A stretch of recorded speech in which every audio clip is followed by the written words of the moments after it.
you will hear these like Zionists, the Laura Loomer people. They will say, "Why are you guys so obsessed with the Jews? Like, why are you so like?" You guys are corrupting our society. You guys are advocating for a crackdown on our freedom of speech. I think there's hasn't been enough emphasis and focus considering how much they poisoned our society with their nonsense.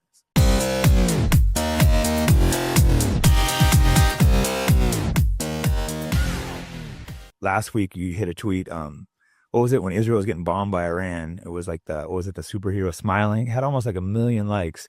What does that tell you if your country's getting bombed and 1 million fucking people like a tweet laughing at you? Yeah, yeah. They did it to themselves. Like I'm unapologetically cheering whenever I see Tehran get bombed because they are terrorists and they are responsible for all the aggression and we're seeing in the Middle East. And they started a conflict with Iran. I'm not a pacifist.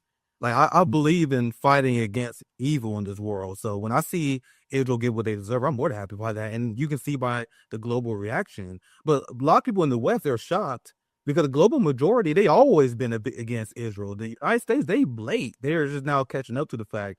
That's why it's great to see this shit that people are having this great awakening in the United States. I've been covering the Israel-Palestine issue for years, ever since I started 5 years ago. Like people will accuse me of trying to cancel people because they were getting the Israel-Palestine issue right. I'll grill these politicians. I'll grill Ro Khan. I'll grill Marianne Williamson over this issue. It's always something I view as a giant problem, this Zionist occupation and corruption of our country. No, I mean, I couldn't agree more. I think it's a huge problem. And I've known a little bit about it for like 6-7 years, but I didn't start.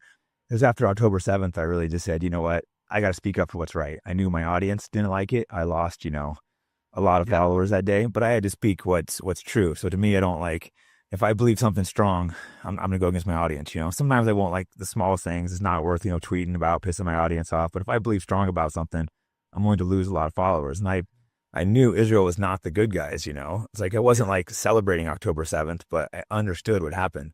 And the same thing when Iran started bombing them, I never want to see kids get killed, but man, these are some evil fuckers. So I couldn't help feeling joy, Maybe I shouldn't feel that way, but a lot of us felt that way. The fact that, that tweet you're saying got like 1 million fucking likes almost shows you it was the mainstream conscious. These fuckers had it coming. They've literally been massacring children for, 2 years, but like long before that. We've been watching it live.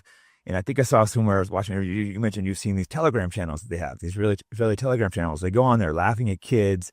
I seen some girl's arms blow off. I'm like, oh, she can't hug her terrorist dad now. It's like thousands of likes. You're just like, man, this is a sick society. Yeah. I'm glad that many people like you have an awakening, especially as someone who covered this issue for years. I was not surprised at October 7th at all. Like you had Israel engaging in mass raids of mosques, shooting and executing children. I covered extensively the murder of Shireen Abdul Akleh, a prominent Palestinian journalist who had a helmet on, had a press vest on, and she was shot in the head by the IDF. And I witnessed the Biden administration cover up Israel murdering journalists. And I noticed from day one that both parties were beholden to Israel and willing to carry out their crimes, which is why I'm shocked that more Americans aren't upset that these people have been advocating for a crackdown on our free speech, corrupting our society with AIPAC, for example. You will hear these like Zionist, the Laura Loomer people. They will say, "Why are you guys so obsessed with the Jews? Like, why are you so like?" You guys are corrupting our society. You guys are advocating for a crackdown on our freedom of speech. I think there's hasn't been enough emphasis and focus considering how much they poisoned our society with their nonsense.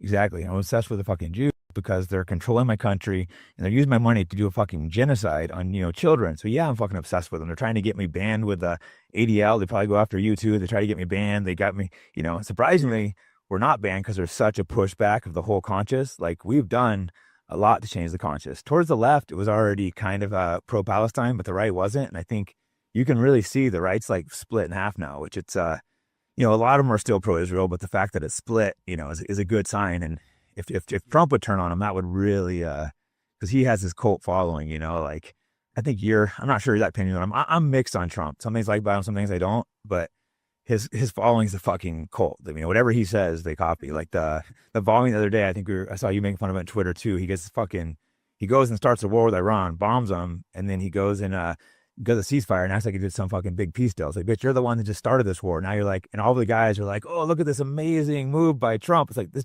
dumbass started the war. How can you act like he's the hero that stopped it?